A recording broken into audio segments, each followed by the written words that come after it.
What if I told you there's an African god so powerful that Christian colonizers did everything they could to erase his name from history? What if this deity you've never heard of was actually the key to understanding centuries of cultural and spiritual oppression?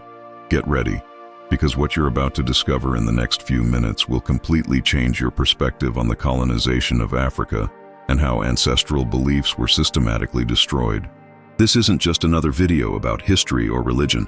This is about a truth that has been buried, hidden, and silenced for generations. We're talking about a god who represented power, resistance, and identity for millions of people, but who was rejected, demonized, and almost completely erased from historical records.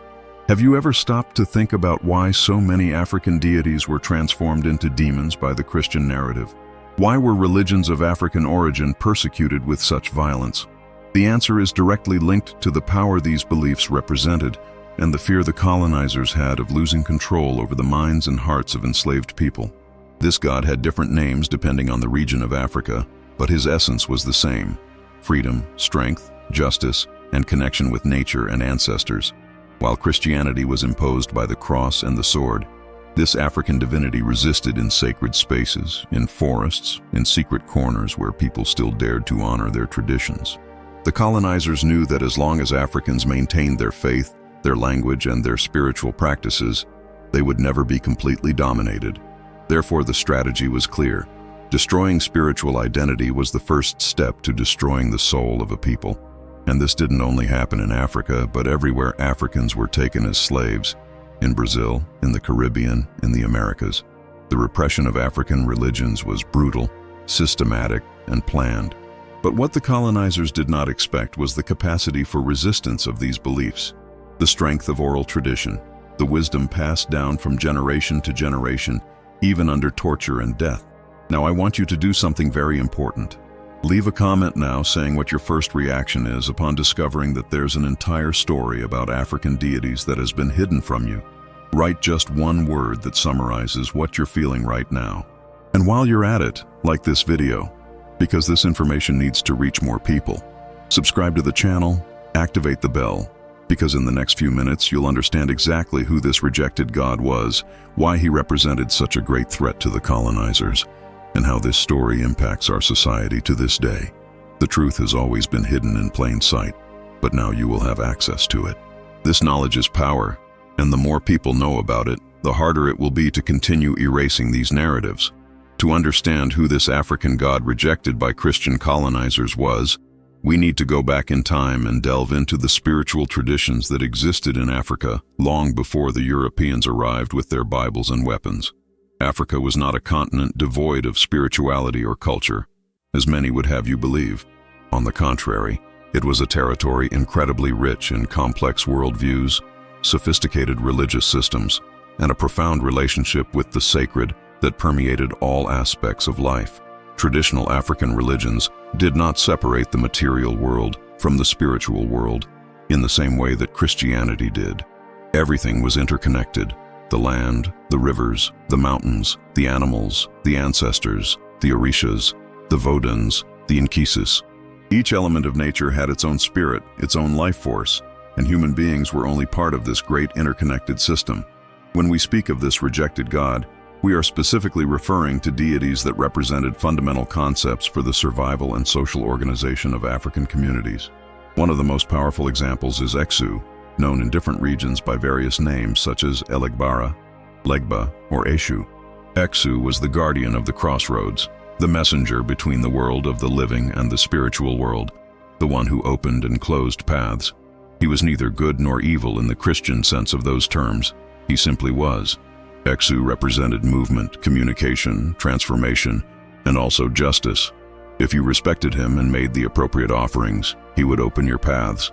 If you disrespected him, he would close the doors and bring consequences. This moral complexity was something that the colonizing thought could not understand or accept. For the Christian missionaries who arrived in Africa, everything that did not fit into the duality of good versus evil, God versus devil, was automatically associated with demonic forces. And that is exactly what happened to Exu. Because he was frequently represented with phallic elements, because he was associated with crossroads where both encounters and separations took place, because he was invoked before any ritual as the gatekeeper who grants access to the sacred. Exu was deliberately transformed into a demon by the Christian narrative. The colonizers needed a villain to justify forced conversion, and Exu served that role perfectly. If you convince people that their own gods are demons, you can destroy the cultural and spiritual self-esteem of an entire people. This strategy was so effective that even today, centuries later, many people still associate Exu with the Christian devil, without ever having had access to a true understanding of what this deity represented in African traditions. This process of demonization was not accidental. It was a psychological weapon of domination. But Exu was not the only one. Virtually all African deities underwent some level of rejection, distortion, or attempted erasure. The Orishas of the Yoruba people, the Voduns of the Fon people, the Nkisus of the Bantu people, all were attacked in different ways. Each of these religious systems had its particularities, but they shared common elements: the veneration of ancestors, the belief in personified forces of nature, initiation rituals, the use of drums and dances as a form of spiritual connection, offerings and animal sacrifices. All of this was seen as primitive paganism by the colonizers. What they failed to see, or deliberately chose to ignore, was the philosophical depth of these traditions. African religions had their own explanations about the creation of the universe, about ethics and morality, about life after death, about the role of human beings in the cosmos. Let's take the Yoruba cosmogony as an example, one of the most preserved and studied systems. According to this tradition, in the beginning there was Olodumare, the supreme god, creator of all things. Olodumare created the Orishas, which are manifestations of different forces and elements of nature, and gave each of them specific responsibilities in governing the world. Oxala was in charge of creating humanity. Ogum became the lord of iron and war, the one who opens paths with his sword. Yemanja was responsible for the salt water, mother of many other Orishas. Zango became the king who controls thunder and justice. Oxosi dominates the forests and hunting. Osaim knows all the secrets of medicinal leaves. Each Orisha has its stories, its itans, which teach moral lessons and explain natural phenomena. This system is no less complex or valid than any Greek, Roman, or Norse mythology, but it was treated as inferior simply because it came from Black African people. The rejection of these deities by Christian colonizers had multiple layers. First, there was the theological issue. Christianity is a monotheistic religion that does not accept other gods. For the missionaries, worshipping Orishas, Voduns, or Nkisus was idolatry, a grave sin that would condemn souls to eternal hell. But this religious justification concealed much more practical and political motivations. The colonizers quickly realized that African spirituality was the backbone of cultural resistance. As long as Africans maintained their beliefs, they maintained their identity, their sense of community, their connection to their ancestral land. It was impossible to completely enslave a people who believed in gods who gave them strength, courage, and dignity. Therefore, conversion to Christianity was not just a matter of saving souls. It was a strategy of total domination. The methods used to impose Christianity and reject African deities were brutal. Religious sites were destroyed, sacred objects were burned, priests were killed or enslaved, and rituals were forbidden under penalty of torture and death. In colonial Brazil, for example, the Inquisition persecuted African practices with the same zeal with which it persecuted Jews and Protestants. People were forced to be baptized, to attend Mass, and to memorize prayers in Latin that they did not understand. But the resistance was equally impressive. Enslaved Africans developed sophisticated strategies for cultural preservation. One of the best known was religious syncretism, where Catholic saints were associated with the Orishas so that people could continue to honor their deities in disguise. Saint Barbara became the Catholic face of Iyansan.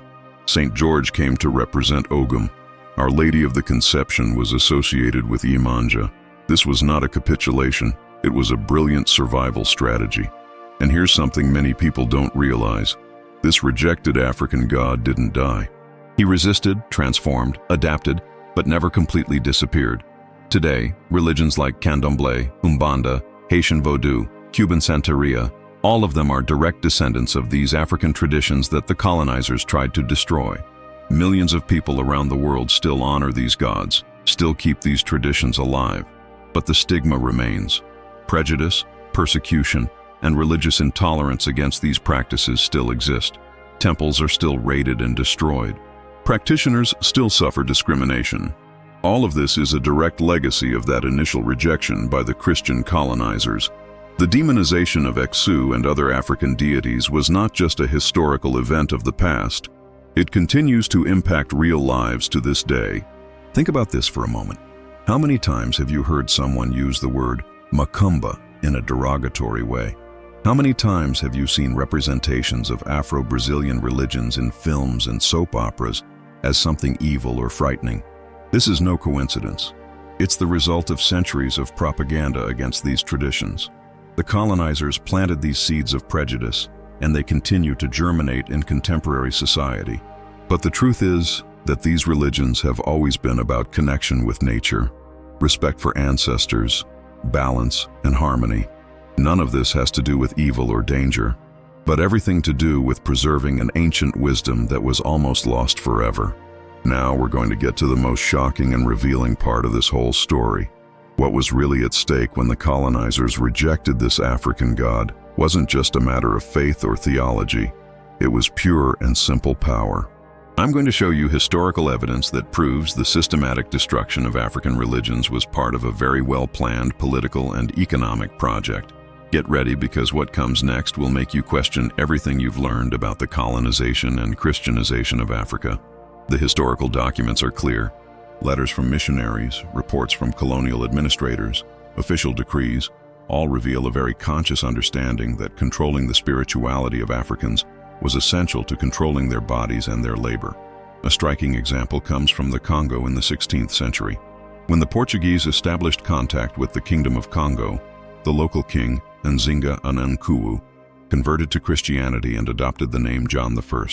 He was baptized in 1491. This conversion was not spontaneous or the result of spiritual enlightenment. It was a political strategy. The Portuguese offered weapons, military support, and trade in exchange for Christianization. But what happened next is revealing. Nzinga's son, Afonso I, became a devout Christian and genuinely tried to implement Christianity in the Congo. He built churches, sent young nobles to study in Portugal, and prohibited traditional practices. But Afonso soon realized that the Portuguese were not interested in saving souls. They were interested in slaves. He wrote desperate letters to the King of Portugal complaining that Portuguese merchants were even kidnapping converted Congolese nobles and baptized Christians to sell as slaves.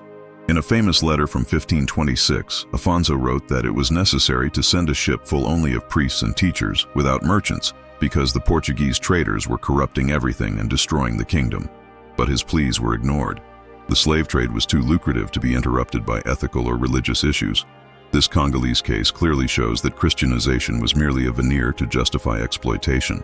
The African gods needed to be rejected not because they were false, but because they represented a social and spiritual order that did not serve colonial interests. Another powerful example comes from the West African coast, particularly among the Yoruba and Fon peoples. These societies had highly organized religious systems, with structured priesthoods, established temples, and complex ritual calendars. The worship of the Orishas and Voduns was not chaotic or primitive. It was institutionalized and central to governance. Yoruba kings derived their legitimacy from their connection to the Orishas. The Alafin of Oyo, for example, was considered a direct descendant of Shango, the Orisha of thunder and justice. This divine connection was what gave the king authority. When the colonizers arrived and began to delegitimize these deities, they were simultaneously delegitimizing the entire traditional African power structure. If Shango does not exist or is a demon, then the king who claims descent from Shango loses his sacred authority. Can you see the political maneuvering behind the religious rejection? The colonizers understood something fundamental. You don't need to physically destroy a people to dominate them. You only need to destroy their cosmology, their worldview. If you convince people that their gods are demons, that their ancestors were all condemned to hell, that their traditions are sinful, you create shame and guilt. This internalized shame is far more effective than physical chains. A chained person may rebel when given the opportunity, But a person who has been convinced that their own culture is inferior, that their own gods are evil, that person will police themselves. They will reject their own roots. They will help perpetuate their own oppression. This was the true spiritual genocide that accompanied the colonization of Africa. Evidence of this deliberate plan is scattered throughout colonial documents. The French Black Code of 1685, for example, which regulated slavery in the French Caribbean colonies, had several specific clauses regarding religion. Article 2 mandated that all slaves be baptized and instructed in the Catholic religion. Article 3 prohibited the practice of any religion other than Catholicism. This was not a pastoral suggestion. It was colonial law with the force of law and punishment. Slaves caught practicing African rituals could be whipped, mutilated, or killed. And this did not only happen in the Americas, it also happened in Africa itself, in regions under direct European control. British documents from the colonization of Nigeria in the 19th century show how colonial administrators actively worked to dismantle traditional religious systems. They banned festivals, confiscated sacred masks and ritual objects, and arrested babalawos and priests on fabricated charges. At the same time, they offered incentives for conversion to Christianity, access to missionary schools, jobs in the colonial administration, legal protection. It was a carrot and stick tactic. Reject your gods and you will have opportunities. Maintain your traditions and you will be persecuted. It is not difficult to understand why many Africans eventually converted, at least superficially. It was a matter of survival. But here's the part that impresses me most when I study this history: the resistance. Despite all the pressure, torture, death, propaganda, and economic incentives, African religions did not die. They transformed, hid, adapted, but survived. And this survival is in itself proof of the power of these traditions. Think about it. Christianity had all the power of the colonial state, all the weapons, all the laws, all the schools, all the wealth. African religions had only oral tradition, memory, the courage of people who risked their lives to keep a spiritual flame burning. And yet, centuries later, these religions still exist. Isn't that extraordinary? The methods of preservation were ingenious. When enslaved people could not practice their rituals openly, they incorporated them into Catholic festivals. The congadas and Mozambiques of Brazil, for example, are dances that ostensibly celebrate Catholic saints, but which maintain rhythmic, choreographic, and symbolic structures directly linked to Bantu and Congo-Angolan traditions. The drums that could not be played in open African rituals were played in Catholic processions, but with the same sacred rhythmic patterns. The herbs that African priests used for healing and rituals continued to be used, but now disguised as Christian folk medicine, with prayers in Portuguese or Latin replacing chants in Yoruba or Kikongo.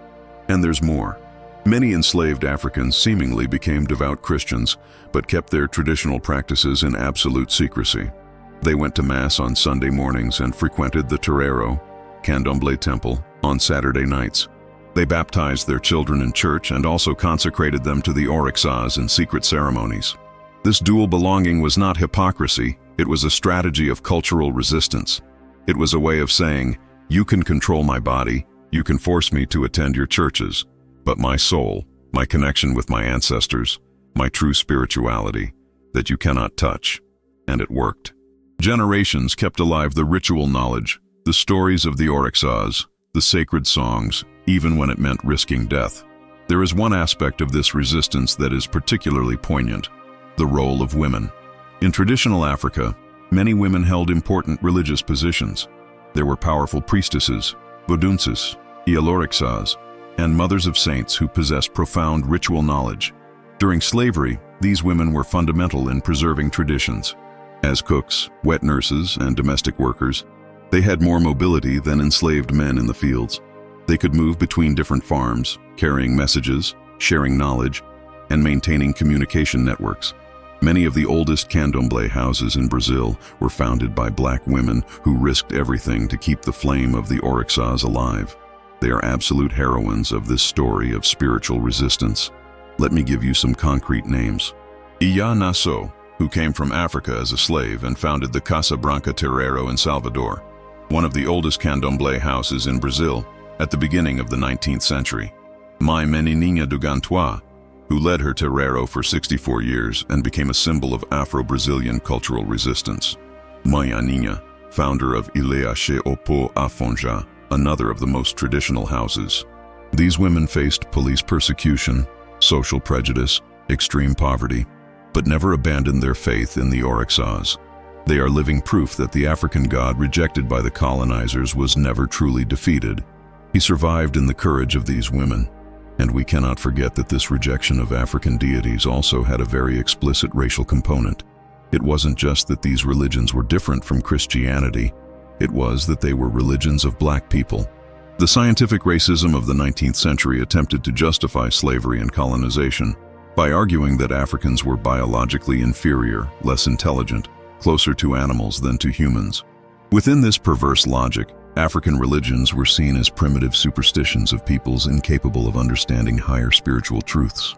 Even European anthropologists who studied these religions often described them in condescending terms, as early stages of religious evolution that would eventually be superseded by Christian monotheism. This racist pseudoscience served to justify centuries of religious repression. What is becoming clear in this in-depth investigation is that the rejection of the African god by Christian colonizers was an intentional project of domination that operated on multiple fronts simultaneously. It was economic, because Christianized slaves were theoretically more docile and disconnected from their roots. It was political, because it destroyed traditional structures of authority and legitimacy. It was psychological, because it created cultural shame and spiritual dependence. It was racial, because it justified European white superiority. And it was also genuinely religious for some missionaries who truly believed they were saving pagan souls, even as they were simultaneously participating in a brutal system of oppression. All this complexity needs to be understood so that we can truly comprehend what happened and what is still happening. But now we come to a significant subversion of expectations. You might be thinking that this is just a story from the past, something that happened centuries ago and is no longer relevant today. Let me show you how completely wrong you are if you think that. The rejection of African deities and the demonization of religions of African origin did not stop with the end of slavery or the official end of colonialism. They continue to happen now, at this very moment, in ways that impact the lives of millions of people. And here's the shock. In many cases, those who perpetuate this rejection today are no longer the white European colonizers, but Brazilians, Africans, and people of the diaspora who have internalized prejudice against their own spiritual roots. This is the enduring power of that initial colonial project. Let's talk about concrete data from contemporary Brazil. According to reports from the Commission to Combat Religious Intolerance, Candomblé and Umbanda temples are attacked regularly. Statues of Oryxas are destroyed, offerings are kicked and trampled, and practitioners are physically and verbally assaulted. In 2019, an 11-year-old girl named Kailane Campos was hit in the head by a stone as she left a candomblé ceremony in Rio de Janeiro and died. This case shocked the country, but it was not an isolated incident. It is part of a systematic pattern of violence against Afro-Brazilian religions. And here is the direct connection to our theme. The aggressors frequently use the exact same rhetoric that the colonizers used centuries ago. They call the Oryxas demons, cite biblical verses, and claim to be fighting a spiritual war against evil. It is the same colonial logic of rejection, only with new actors. But there's an even more disturbing layer to all of this. Many of the people who attack Afro-Brazilian religious centers and practitioners are themselves black and descendants of enslaved people. They have been converted, often to neo-Pentecostal churches that preach aggressively against Afro-Brazilian religions. These churches have grown exponentially in recent decades, especially in poor and black communities, offering promises of prosperity, healing, and liberation. And what is liberation in this theology? It is liberation from demons, and the demons are explicitly identified as the Oryxas, the Exus, the Pombagiras. It is colonial demonization recycled and sold as liberation theology. People who should be reconnecting with their ancestral roots are being taught to reject those roots as evil. Now think about it. How is this possible? How can a colonial project of rejecting African deities perpetuate itself and even strengthen in the 21st century, decades after the official end of colonialism? The answer lies in mental colonialism. The colonizers no longer need to be physically present for colonization to continue. They planted the seeds of prejudice against African traditions so deeply that these seeds germinated into cultural self-hatred. When a black Brazilian attacks a candomblé temple, they are not acting on their own initiative. They are executing a mental program implanted by centuries of anti-African propaganda. They have been taught that everything that comes from Africa is backward, primitive, demonic. They have been taught that salvation, progress, and civilization come from the white Christian West. And this doesn't only happen in Brazil, it happens throughout the African diaspora. In Haiti, despite Vodou being officially recognized as the national religion, practitioners still face stigma and discrimination. In Jamaica and other Caribbean countries, practices derived from African traditions, such as Obeah, are still illegal in some places. In the United States, African American religions like Santeria face constant prejudice and are frequently portrayed in the media as exotic, dangerous, or satanic. And in contemporary Africa itself, in countries like Nigeria, Ghana, and Kenya, there is an explosive growth of Pentecostal Christianity that aggressively rejects ancestral religious traditions. African pastors destroy traditional sacred objects in public demonstrations, calling them demonic idols. It is spiritual colonization completing its cycle. But look how interesting. While African religions are rejected and demonized, elements of these religions are appropriated and commercialized by the dominant culture. Western pop artists use the aesthetics of orishas in music videos without understanding or respecting their meaning. Companies sell spiritual cleansing kits with sacred herbs without giving credit to the African traditions from which this knowledge comes. Crystals, herbal baths, smudging. All of this originates from indigenous and African spiritual practices. But when sold in upscale stores to white people, it suddenly becomes wellness and alternative spirituality. Meanwhile, the black woman who sells the same herbs at the market is looked at with suspicion and fear. This is the hypocrisy of modernity. It rejects the source but appropriates the product. This connection to the present world that we are making here is not peripheral, it is absolutely central. The African God rejected by the Christian colonizers continues to be rejected today. The violence has changed in form, but not in essence. It is no longer whips and bonfires, but verbal aggression, discrimination in the job market, invasions of religious sites, and bills that attempt to criminalize Afro-Brazilian religious practices. In 2012, there was an attempt to pass a law in Brazil that would prohibit animal sacrifices, which in practice would make candomblé and umbanda unviable, since animal offerings are an integral part of these religions. Fortunately, the law did not pass, but the fact that it was proposed shows that religious persecution is not a thing of the past. And there is another modern dimension to this rejection that needs to be discussed: the environmental issue. Traditional African religions have a sacred relationship with nature. Forests, rivers, waterfalls, and mountains are the dwellings of the orishas and spirits. This worldview naturally leads to environmental preservation. Candomblé temples often maintain sacred groves, preserved wooded areas where offerings and rituals are performed. But urban expansion, agribusiness, and real estate speculation constantly destroy these sacred spaces. And when practitioners of Afro-Brazilian religions protest, they are often ignored or ridiculed. Their environmental concerns are not taken as seriously as the concerns of Western environmentalists because they come from religions that still carry the stigma of being primitive or backward. Once again, colonial rejection manifests itself. The burning question is, why does this matter? Why should you, watching this video now, care about the fact that African deities have been and continue to be rejected? Even if you are not black, even if you don't practice any religion of African origin, this matters because it concerns justice, religious freedom, and the right to cultural identity. When we allow a group to be persecuted for their beliefs, when we allow a spiritual tradition to be demonized and its practitioners attacked, we are allowing the erosion of basic human rights, and this eventually affects everyone. Today it is the toreros, Afro-Brazilian religious centers, being attacked. Tomorrow it could be your beliefs, your practices, your traditions. Religious freedom is either for everyone or it is not freedom. It is privilege. Furthermore, African religions carry valuable knowledge that humanity is losing by rejecting them. Knowledge about medicinal plants that has been passed down orally for thousands of years. Community practices of mutual care and solidarity. More harmonious relationships with nature. Complex psychologies about the human being and its multiple dimensions. All of this is contained in traditions that have been rejected as primitive. How many cures, how many solutions, how much wisdom has been lost? because we decided that African deities were demons and their traditions were worthless superstitions.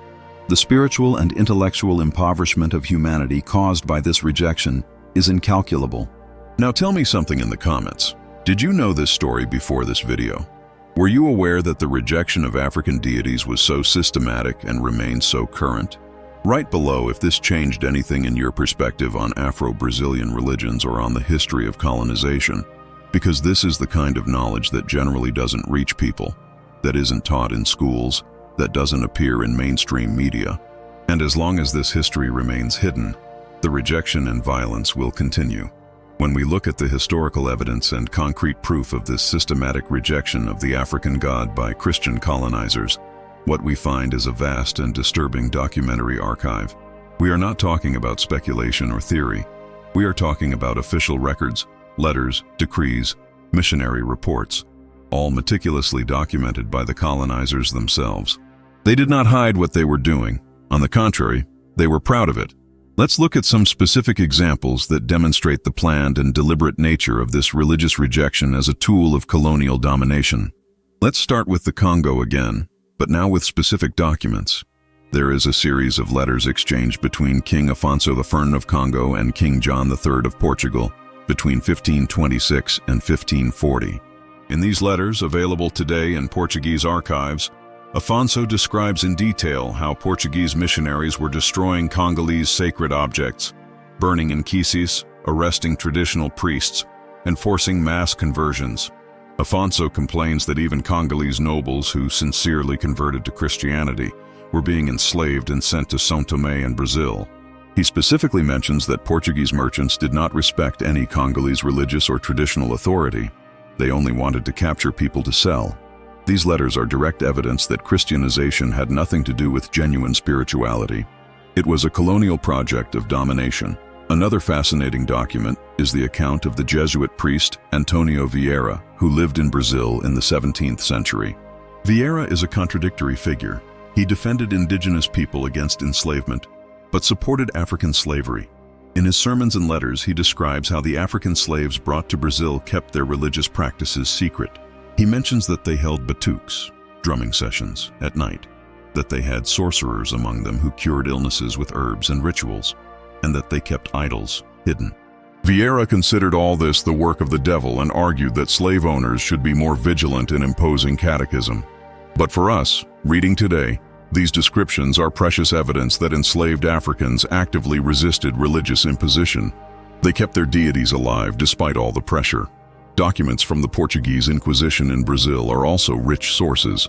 Inquisitorial trials against people accused of witchcraft frequently reveal African practices being carried out clandestinely.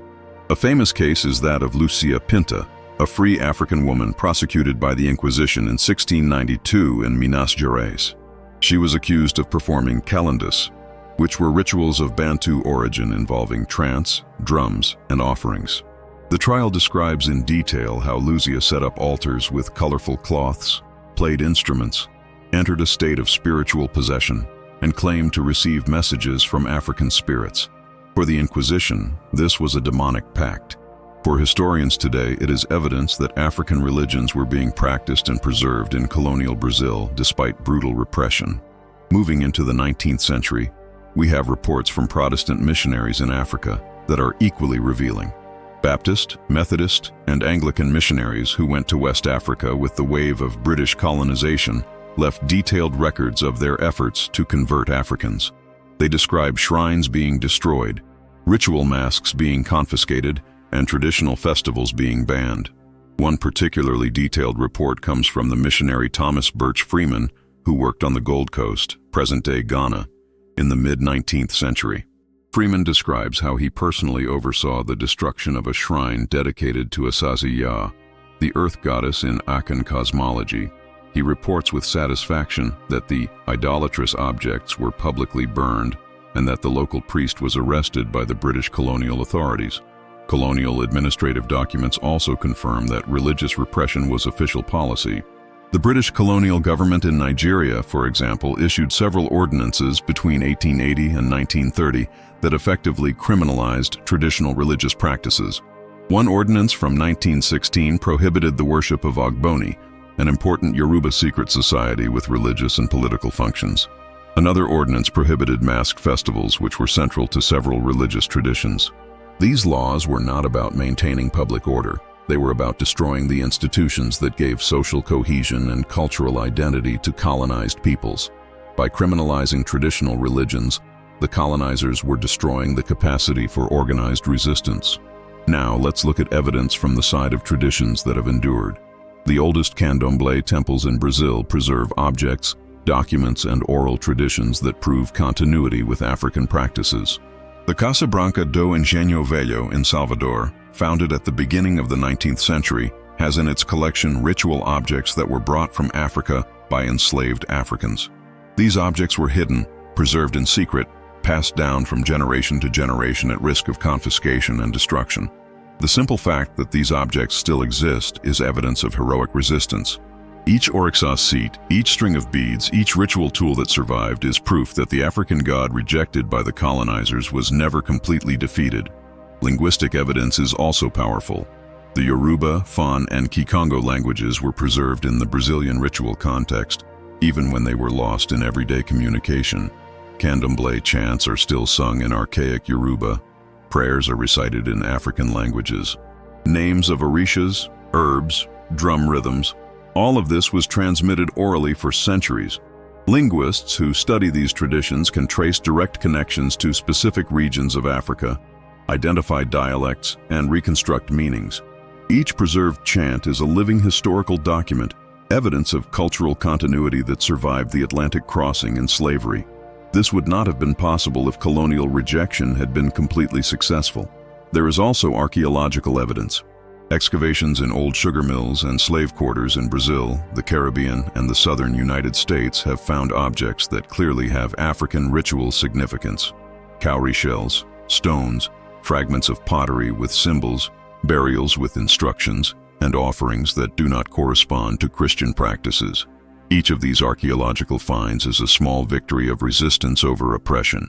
They are material proof that enslaved people, even in the most brutal conditions, found ways to maintain their spiritual connections with their deities rejected by their masters. Photographic and ethnographic documents from the late 19th and early 20th centuries are also valuable. European and American anthropologists who visited Africa and Brazil during this period documented Afro-Brazilian and African religious practices with photographs, drawings, and detailed descriptions. Although many of these studies were influenced by the racist biases of the time, they still preserved valuable information. The photographs of Pierre Verger, a French photographer and ethnologist who dedicated his life to documenting the connections between Brazil and Africa, are particularly important. Verger photographed toreros, religious sites, in Brazil and sanctuaries in Africa in the 1940s and 1950s, showing the ritual continuities that persisted despite centuries of repression. Oral accounts collected by researchers also constitute crucial evidence. Life stories of elderly priests and priestesses, recorded in the 1960s and 1970s, bring memories of police persecution, raids on religious sites, and imprisonment. One of these stories is that of Mãe Menininha do Gantois, who recounted how, in her youth, the Bahian police regularly raided religious sites, arrested participants, and confiscated drums and ritual objects. She tells how they had to perform the drumming in a low voice, how they watched the street to warn when the police approached, and how they hid the sacred objects. These oral accounts are direct testimonies to the violence of the rejection of African deities in Republican Brazil in the 20th century, proving that the persecution did not end with abolition. Newspapers of the time also documented this persecution.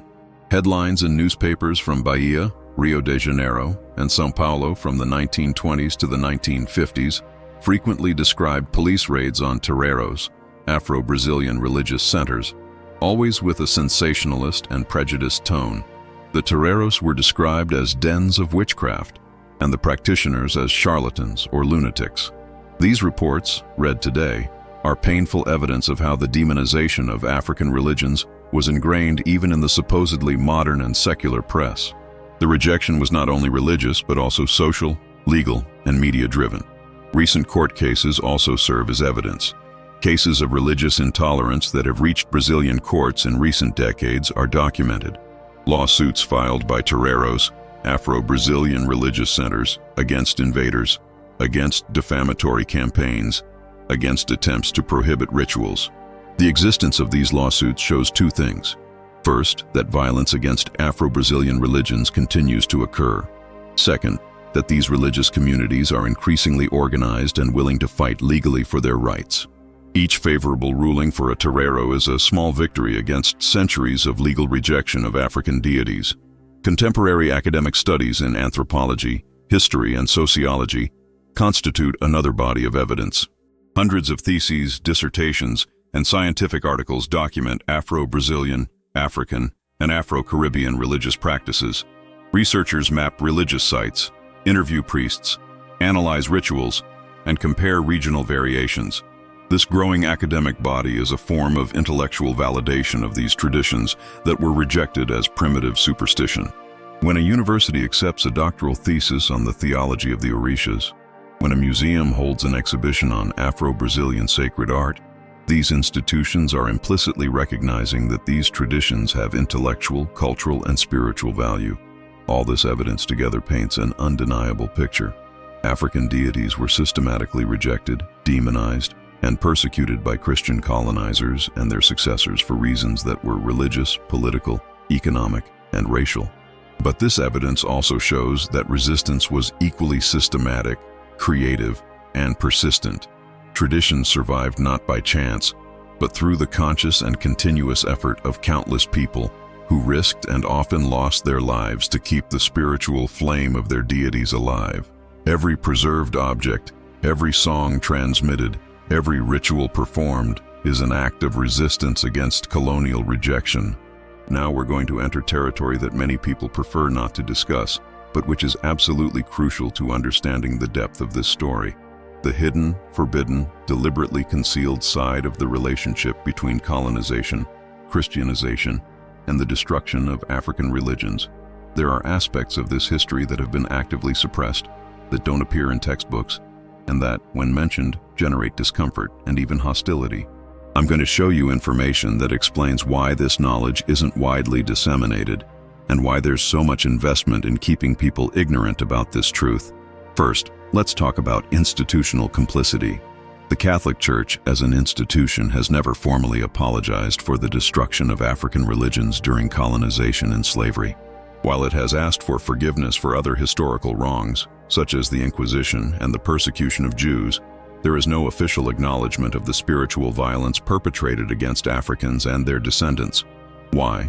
Because acknowledging this would mean admitting that the evangelization of Africa and the African diaspora was not an act of Christian love, but a central component of a brutal system of oppression.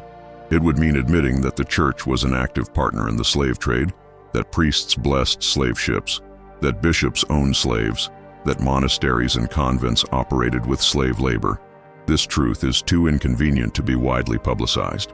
There is historical documentation of this complicity that is rarely discussed. The papal bull Dum Diversas of 1452, issued by Pope Nicholas V, authorized the King of Portugal to conquer, subjugate, and enslave Saracens, pagans, and other infidels, including Africans. Another bull, Romanus Pontifex of 1455, reinforced this authorization and granted Portugal a monopoly on the enslavement of Africans. These were not marginal concessions. They were official papal documents giving religious legitimacy to slavery. And when enslaved Africans were baptized, this did not liberate them. It only supposedly saved their souls while their bodies remained in captivity. This brutal hypocrisy is one of the best-kept secrets of colonial history. Another hidden aspect is the direct economic role of churches in the slave system. In colonial Brazil, religious orders such as the Jesuits, Benedictines, Carmelites, and Franciscans were large landowners and slave owners. The Jesuits had sugar mills that operated with hundreds of African slaves. The Benedictines were known as the wealthiest slave owners in Rio de Janeiro. These orders justified slavery by arguing that by baptizing Africans and converting them to Christianity, they were saving their eternal souls. So the temporary enslavement of their bodies was a small price to pay. This perverse logic allowed religious figures to benefit economically from slavery while maintaining a facade of Christian piety. And for this logic to work, it was absolutely necessary to reject African deities as demonic, because if they were legitimate, Slavery could not be justified as evangelization. There are also well-founded theories that the demonization of specific African deities, particularly Exu, was deliberately exaggerated to create a figure of absolute evil that justified the violence of forced conversion. Exu, as we have already mentioned, was the messenger, the guardian of the crossroads, a complex and multifaceted deity. But the missionaries focused on specific aspects of his representation, particularly phallic symbols and his association with the dynamic principle of life, and transformed him into an African version of the Christian devil. This transformation was not a misunderstanding. It was a deliberate strategy. Creating a clear demonic enemy made it easier to mobilize religious fervor against African practices. If Exu is the devil, then every ritual that invokes him is satanic, and any violence against practitioners of these rituals becomes not only justified, but holy. What few people know is that internal documents from missionary orders explicitly discuss these strategies. Letters between missionaries debated how best to present African deities to maximize the rejection of converts. There were tactical discussions about which Catholic saints should be promoted as substitutes for which orishas, not because there was any real theological correspondence, but because the association would facilitate the psychological transition of converts. It was religious marketing, a calculated manipulation of symbols and narratives to achieve conversion and control objectives. These documents are rarely translated or made public because they expose the cynicism behind the evangelizing mission. There's also an occult dimension to this story that is both fascinating and disturbing.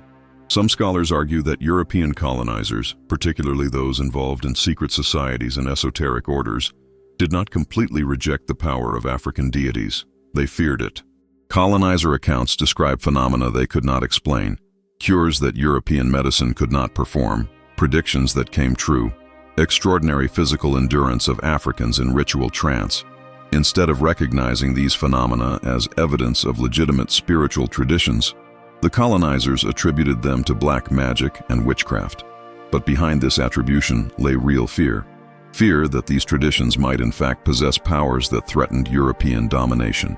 The vehement rejection may have been, in part, a reaction to fear of the unknown and the uncontrollable. There are records of colonizers attempting to use African knowledge for their own purposes.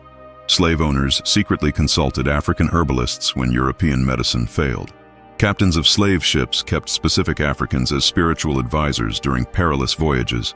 These cases reveal a profound hypocrisy, publicly rejecting and demonizing African practices, but privately acknowledging and even utilizing their power. This hypocrisy reveals that the rejection was never truly about the efficacy or legitimacy of African practices. It was about control and power. Publicly recognizing the value of African traditions would have given Africans dignity and autonomy, something the slave system could not allow. Another well-kept secret is how the repression of African religions served as a laboratory for mind control and psychological manipulation techniques that were later applied in other contexts.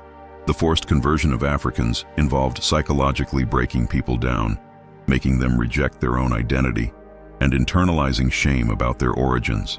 Techniques developed in this context, such as isolating spiritual leaders, prohibiting native languages, publicly punishing traditional practices, and removing children from their families for catechization, were all later used in other colonial projects, including against indigenous peoples in the Americas and Australia. The rejection of African deities was one of the first testing grounds for systematic cultural genocide. There is also a dimension of intellectual censorship that persists to this day. Academics who study Afro-Brazilian and African religions often face difficulties in obtaining funding. Their research is considered less serious than studies on Christianity or other world religions. Books on these traditions are less frequently published, less translated, and less promoted. When they are published, they are often restricted to academic or esoteric niches. This is not accidental. It is the result of a systemic bias that still considers these traditions less important, less sophisticated, and less worthy of serious study. Colonial rejection is perpetuated in the contemporary structure of knowledge production. Furthermore, in many countries, including Brazil, there is informal but highly effective censorship of the positive representation of Afro-Brazilian religions in the media. Soap operas, films, and series rarely portray these religions in a respectful and complex way. When they do appear, it is often as exotic, mysterious, frightening, or comical elements. Characters who practice candomblé or umbanda are stereotyped. The wise but marginalized priestess, the charlatan priest, the seductive and dangerous Pomba Gira. Three-dimensional representations that show the profound philosophy, the ritual beauty, and the communal importance of these religions are extremely rare. Why? Because the cultural industry still operates under paradigms that reflect colonial rejection. Showing Exu as he truly is, a complex and important deity, would challenge centuries of demonization. It is safer, more comfortable, to maintain the stereotypes. And here is perhaps the most disturbing secret of all. There are contemporary economic and political interests that benefit from the continued rejection of African deities. Neo-Pentecostal churches that preach against Afro-Brazilian religions collect billions in tithes and offerings, part of which comes directly from people who have been taught to fear and reject their own African spiritual roots. The more candomblé and umbanda are demonized, the more people seek liberation from these supposed evil influences, and the more churches that promise this liberation grow. It is a lucrative business model built on the colonial demonization of African deities. Conservative politicians ally themselves with these churches, receiving electoral support in exchange for not defending terreiros, Afro-Brazilian religious centers, for not protecting practitioners from religious intolerance. There is a tacit pact of silence and omission. That is why this knowledge remains hidden, why this history is not told in schools, why when someone tries to bring this discussion to light, they face resistance. Much is at stake: the institutional legitimacy of the church, national narratives of racial democracy and religious freedom, the profits of contemporary religious organizations, political alliances. The truth about the rejection of African deities threatens many established power structures. Keeping this truth hidden, forbidden, undiscussed, is essential for maintaining the status quo. Now we connect the rejected African deities with one of the deepest and most universal aspects of human experience: spirituality, philosophy, the search for meaning and transcendence. What the colonizers failed to understand, or deliberately refused to acknowledge, is that African religions were not merely belief systems. They were and are complete philosophies of life, with sophisticated answers to the great existential questions that all humanity faces. Questions about who we are, where we come from, where we are going, how we should live, what our relationship is with the cosmos, with nature, with other human beings. The traditions that venerated the rejected deities had profound answers to all these questions, answers that in many respects were more holistic and ecologically conscious than those offered by the Christianity of the time. Let's delve into the Yoruba philosophy of Akse, for example. Akse is a fundamental concept that doesn't have an exact translation in Portuguese, but it can be understood as vital force, driving energy, the power to make things happen. According to Yoruba philosophy, everything in the universe has Akse: people, animals, plants, stones, rivers, the wind, fire. Some beings have more Akse than others, and this Akse can be cultivated, transmitted, and shared. The Orishas are the great holders of Akse, inexhaustible sources of this vital energy. When a person is initiated into an Orisha, they receive Akse from that deity. When they make offerings, they are feeding the Orisha's Akse and receiving Akse in return. Rituals are ways to move, balance, and strengthen Akse. This understanding of reality as a dynamic field of interconnected energies has fascinating parallels with concepts of quantum physics and modern ecology. It's not primitive, it's profound. Traditional African worldview does not separate spirit and matter in the dualistic way that Christianity does. There is no rigid division between a pure spiritual world and a corrupt material world. Everything is part of the same continuum. Everything has both material and spiritual dimensions simultaneously. A river is flowing water and is also Aksum, the Orisha of fertility and love. A forest is vegetation and is also Oseum, guardian of the sacred leaves. This integration means that spirituality does not only happen in temples or at special moments. It permeates all of existence. You honor the sacred when you care for the earth, when you cook with love, when you dance, when you speak the truth, when you keep your promises. Religion is not separate from life. It is life itself, consciously lived in connection with sacred forces. There is a profound ethic in the traditions that venerated rejected African deities. The concept of Ubuntu, stemming from Bantu traditions, expresses the idea that a person is only a person through other people. You do not exist in isolation. Your humanity is intrinsically linked to the humanity of others. This generates an ethic of communal responsibility, of mutual care, of recognizing interdependence. It contrasts sharply with the individualism that the Christian West has developed, where salvation is an individual matter between you and God. In African traditions, salvation, if we can use that term, is collective. You elevate yourself by elevating your community. You heal by healing relationships. This is not inferior philosophy. It is an approach that many contemporary philosophers are rediscovering as essential to addressing global crises such as climate change and inequality. African deities, specifically the Orishas, teach philosophical lessons through their stories, their itans. Each Orisha has characteristics, virtues, and flaws. Oxala represents wisdom and patience, but his myths also show moments of excessive rigidity. Ogum is courageous and hardworking, but can be violent and impulsive. Oxum is loving and generous, but also vain. Ayansa is a warrior and a transformer, but can also be destructive.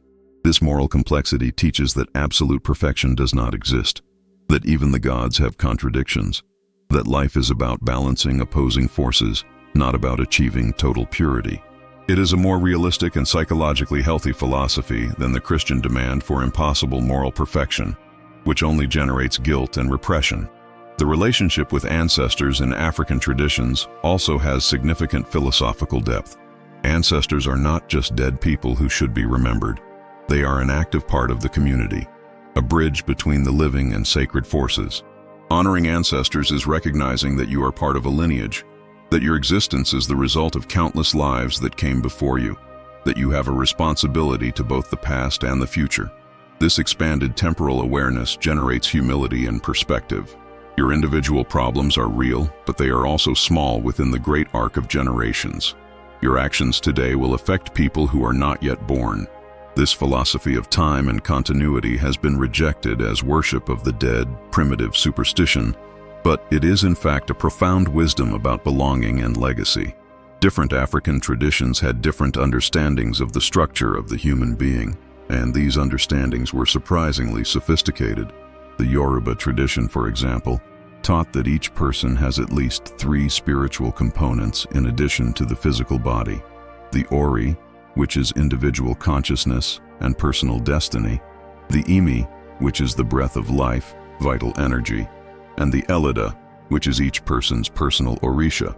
There were also other components in some versions. This complex spiritual psychology allowed for understanding the human person as multidimensional, with different aspects that could be in harmony or conflict. Initiation rituals, oracular consultations, practices for balancing these components. It is not so different from some modern psychologies that speak of self, ego, shadow, persona. Africans arrived at profound psychological insights centuries ago, but because they came from traditions rejected as primitive, they never received the recognition they deserved. Traditional African philosophy on balance and harmony is particularly relevant to the contemporary world. The idea is not to eliminate conflict or difference, but to harmonize opposing forces. Hot and cold, masculine and feminine, sky and earth, water and fire are not enemies that must fight until one destroys the other. They are necessary complements that together create wholeness. Each Orisha represents a specific natural and social force, and the entire pantheon in balance represents the cosmos in harmony. When you honor only one aspect and reject others, you create imbalance, disease, and chaos. Wisdom lies in honoring each force in its appropriate time and place. This philosophy of dynamic balance could teach much to the modern world obsessed with rigid binaries and either-or thinking. The spiritual practices of traditions that venerated rejected deities also incorporated practical wisdom on how to live well. The ritual use of herbs, chants, dances, trances, all of these had both spiritual and psychological and communal functions. Dancing into a trance is not madness. It is a technique for altering consciousness that allows access to deeper parts of the psyche. Singing in ancestral languages is not superstition. It is a connection to collective memory and identity. Making offerings is not wasteful. It is a symbolic gesture of gratitude and reciprocity with the forces that sustain life.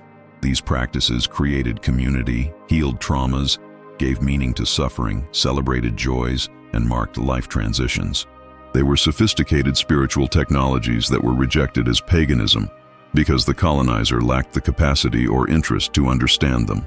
The connection of these African spiritual traditions with nature is another profound philosophical aspect that was completely misunderstood by Christian colonizers. For African traditions, nature is not something to be conquered and dominated, as in the Western Christian view that God gave man dominion over the earth. Nature is sacred. It is a direct manifestation of the divine. It is where the Orishas dwell and through which they manifest themselves. Destroying a forest is not just a practical environmental problem, it is a spiritual sacrilege. It is disrespecting the deities who inhabit that space. Polluting a river is not just a matter of public health, it is offending Oxum or Yemanja. This sacred ecological awareness meant that traditional African peoples had sustainable land use practices, preservation of sacred forests, and respect for natural cycles, practices that the modern world is desperately trying to relearn after centuries of predatory exploitation. When we connect all of this to the individual spiritual journey, we realize that the rejected African deities offered paths to personal growth as valid as any world religious tradition. Initiation into candomblé, for example, is a profound process of self-knowledge and transformation. During months or years of preparation, the person learns about their personal oriksha, about their characteristics, challenges, and potential. They learn to balance forces within themselves, to honor their own nature instead of trying to be something they are not. They learn discipline through ritual practices, humility through service to the community, and wisdom through the teachings of elders. It is a complete and transformative spiritual path that was rejected as witchcraft, but has profoundly changed and continues to change lives. What are you feeling now as you discover all this philosophical and spiritual depth in traditions that were rejected as primitive? Can you see how the narrative we were sold was completely wrong? These were not inferior religions that needed to be replaced by superior Christianity. They were and are rich, complex, profound spiritual traditions, with much to teach about how to live well, how to relate to the sacred, how to create sustainable communities, how to honor both ancestors and future generations. The fact that they were rejected by Christian colonizers says nothing about their real value.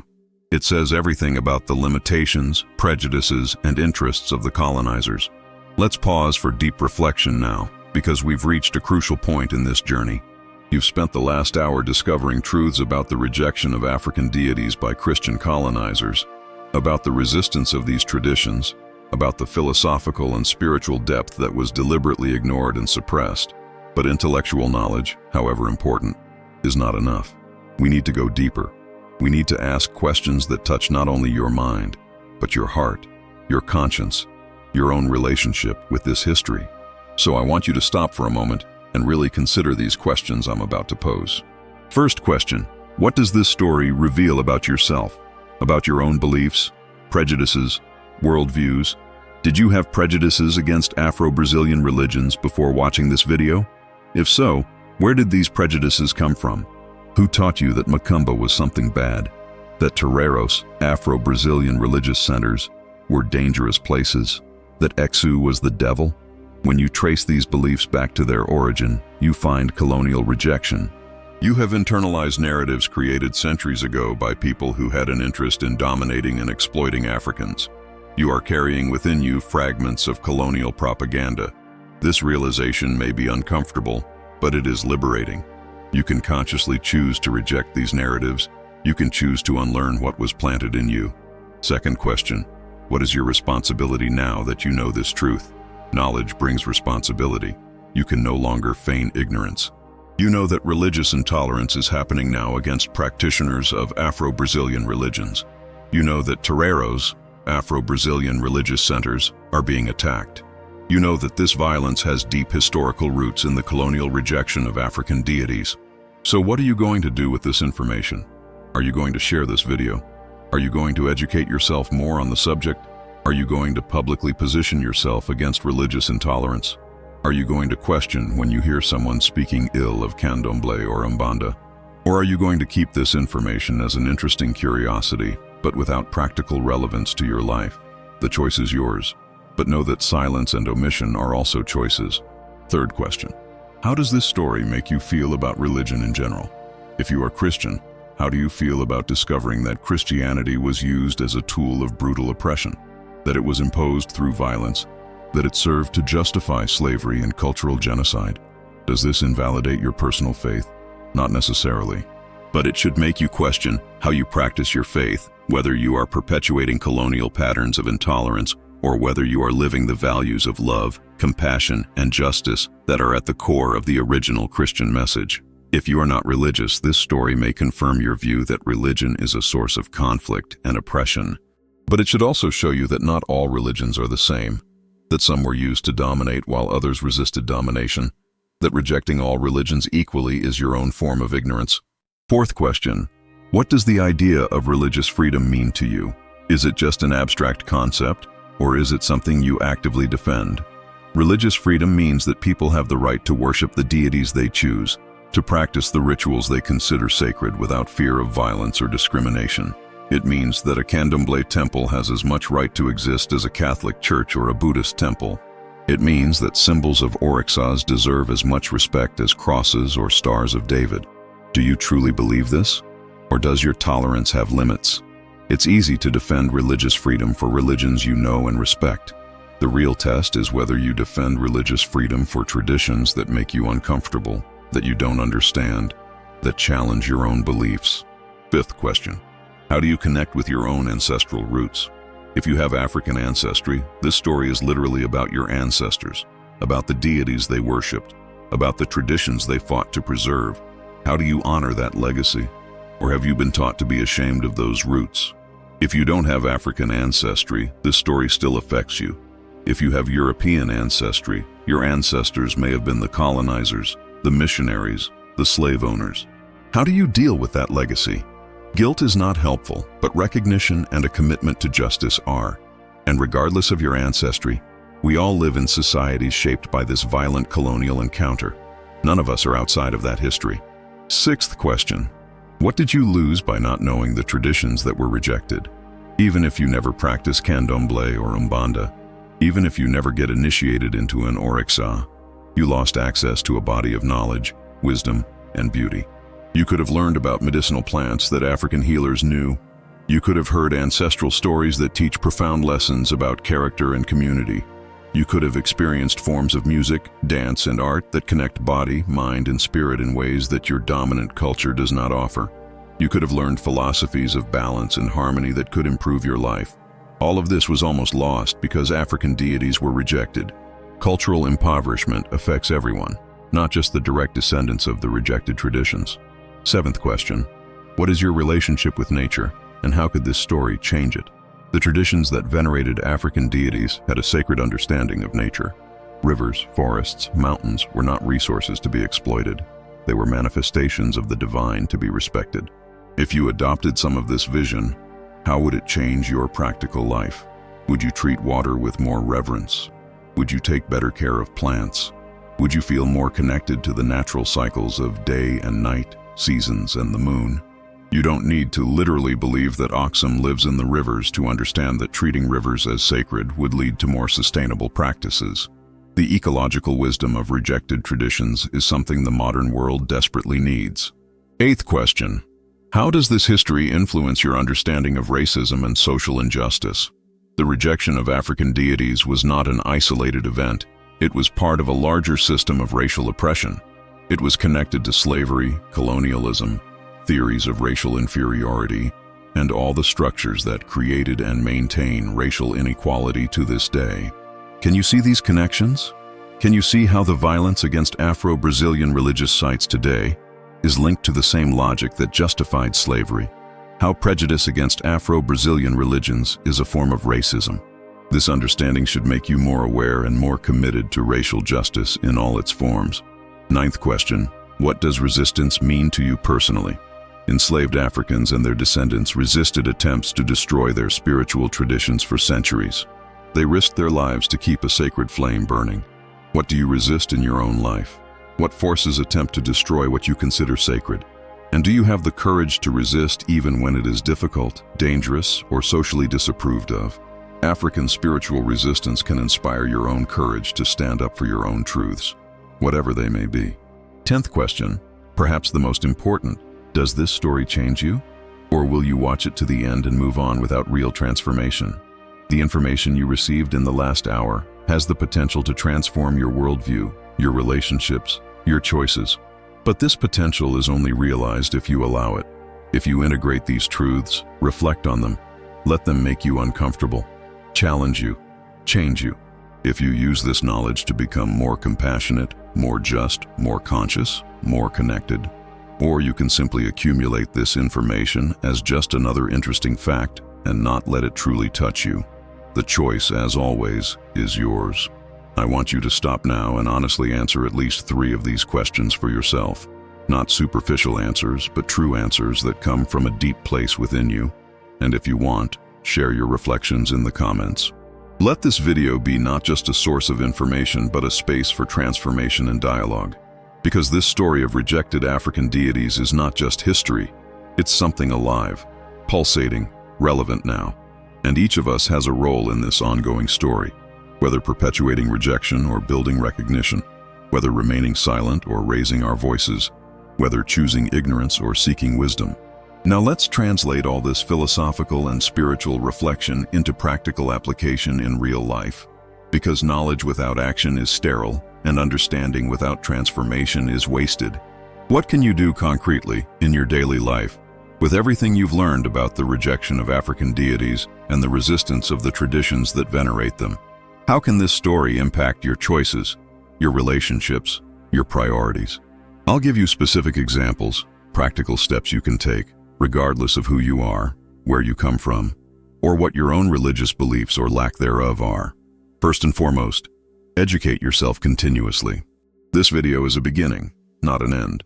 You've received a general overview, but entire libraries of knowledge about African and Afro-Brazilian religions await you. Read books written by Black practitioners and academics who study these traditions from within. Some important names: Pierre Verger, who documented the connections between Brazil and Africa; Juana Elbain dos Santos, one of the leading scholars of Candomblé; Muniz Sodré, an intellectual who explores African philosophy; Ney Lopes, who writes about Afro-Brazilian culture and religiosity. Seek out these authors, read their works, watch documentaries about Candomblé, Umbanda, and African religions. Visit Afro-Brazilian museums whenever possible.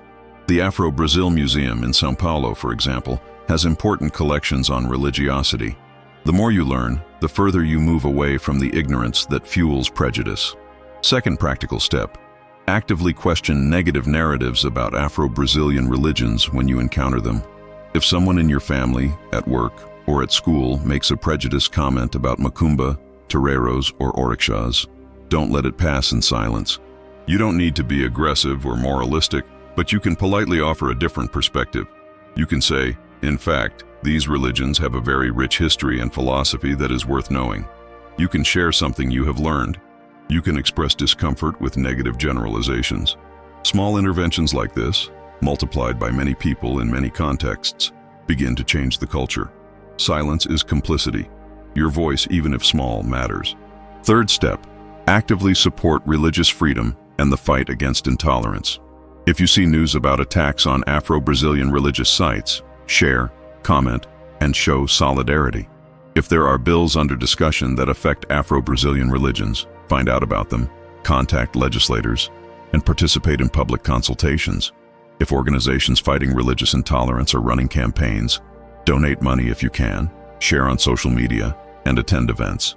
There are commissions to combat religious intolerance in several Brazilian states, and there are NGOs dedicated to protecting the rights of practitioners of Afro-Brazilian religions. Support this work. Rights don't protect themselves. They need people actively defending them. Fourth practical step: especially if you are an educator, incorporate this knowledge into your educational practice. If you are a teacher, include the history of African and Afro-Brazilian religions in your classes, not just as a footnote in the study of slavery, but as valid and complex systems of knowledge. Invite speakers, organize educational visits to Afro-Brazilian museums or cultural spaces. Use literature that presents these traditions respectfully. If you are a parent, educate your children about religious diversity. Teach them to respect all forms of spirituality. Challenge educational materials that present distorted or prejudiced views about these religions. Education is the most powerful tool to combat long-term prejudice. Fifth step, examine and change your own cultural consumption. What films do you watch? What music do you listen to? What books do you read? Are you exposed to art and culture produced by Black people, especially those that authentically explore Afro-Brazilian spirituality? Actively seek out these voices. There are wonderful musicians making contemporary music inspired by the traditions of the Orishas. There are Black Brazilian writers writing fiction and non-fiction that centers on Afro-Brazilian spiritual experiences. There are visual artists creating powerful works on this theme. When you consume and support this culture, you are helping to amplify voices that have been historically silenced. Your cultural consumption is a political and spiritual choice. Sixth practical step, if you have privilege and a platform, use them. If you are white, use your racial privilege to amplify Black voices speaking about these issues. Share content from Black creators, cite Black academics, direct opportunities and resources to Afro-Brazilian communities and organizations. If you have followers on social media, use that platform to educate. If you have access to decision-making spaces, at work, in politics, in organizations, bring these issues to the discussion. If you have financial resources, donate to terreiros, Afro-Brazilian religious centers, that do social work in marginalized communities. Many terreiros maintain projects focused on food, education, and culture. Privilege without action is a wasted opportunity to create change. Seventh step, cultivate a more respectful and sacred relationship with nature, inspired by the traditions you have learned. You don't need to literally believe in Orishas to adopt practices that honor nature as sacred. Reduce waste, consume more consciously, support environmental preservation, spend more time in contact with natural elements. When you are near a river, remember that for millions of people that river is the home of Oxum. It is sacred. Let that awareness influence how you treat the water.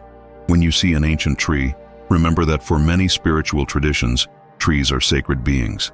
Let that fill you with reverence. You are not changing religions. You are expanding your ecological awareness through ancestral wisdom.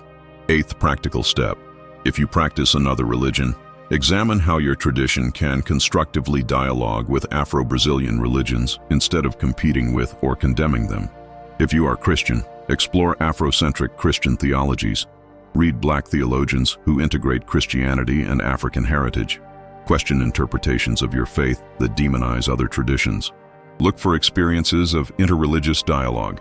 There are ecumenical movements that include Afro-Brazilian religions. Participate in them. If you are atheist or agnostic, respect that for many people these traditions are profoundly meaningful and transformative. You can recognize the cultural, social, and psychological value of these practices even without sharing their metaphysical beliefs. Ninth step. Connect with your own ancestry more deeply. Regardless of your ethnic origin, you have ancestors. You are part of lineages that extend through generations. Research your family history. Learn about the cultural and spiritual traditions of your own roots. If you have African ancestry but have been disconnected from those roots, consider exploring reconnection. Visit terreiros, candomblé temples, open to visitors. Participate in Afro-Brazilian cultural events. Learn about different candomblé nations and their African origins. If you have another ancestry, honor your own traditions, but in a way that does not diminish or reject other traditions. There may be more connections than you imagine between different ancestral traditions. 10th practical and perhaps most challenging step, examine internalized biases and do the work of unlearning them. This requires brutal honesty with yourself. What are your visceral reactions when you see images of candomblé rituals? When you hear drum beats? When you see offerings at crossroads? If you feel discomfort, fear, or repulsion, where do these feelings come from? Probably from years of exposure to negative narratives. Acknowledge these biases in yourself without judgment, but with a commitment to changing them. Expose yourself to positive content about these traditions. Meet practitioners in person if possible.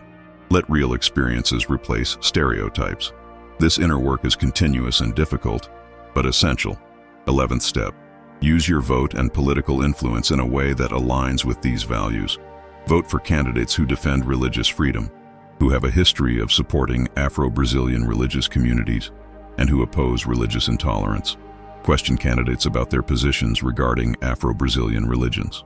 Support public policies that protect these communities and their cultural heritage. Some Afro-Brazilian religious sites are listed as historical heritage. Support initiatives like this. Participate in councils and public hearings on cultural and religious policies. Democracy doesn't only work on election day. It requires continuous participation. 12th practical step. If you work in communication, media, or entertainment, use your position to create more accurate and respectful representations. Write characters who practice Afro-Brazilian religions that are complex and three-dimensional, not stereotypes. Consult real practitioners when creating content about these traditions. Hire specialized consultants. Avoid using elements of these religions merely as exotic decoration or a horror element. Challenge scripts, articles, or content that perpetuate prejudices.